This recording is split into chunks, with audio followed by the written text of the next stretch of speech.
为着维护台东的空气品质台东县环保局伫台东大海的台东校区鲤鱼山附近设空气品质管制区，对9月初一开始会透过监视器甲车牌辨识系统，直接取缔无取特牌器检验合格汽机车，上济是当罚6万块。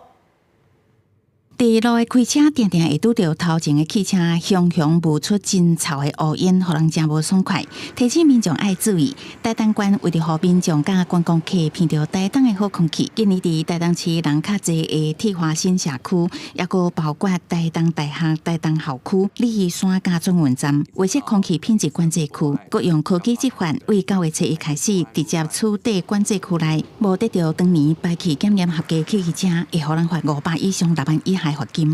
除了稽查人员之外，另外也会透过所谓的比较偏高科技的设备，那所谓的车牌辨识系统、辅以摄影机这样子的科技执法方式。环保局表示，科技处提示规工第1瓶，有民众认为这对台东县的空气品质维持会当发挥真大的效果。不过台东县老旧汽机车真多，维市区佫是伫市区主要的道路，有民众是希望会当有较长的宽度期，互驾驶员适应。说前后车的话，你就不会闻到别人的那个废气了。我觉得他应该要提早跟我们说。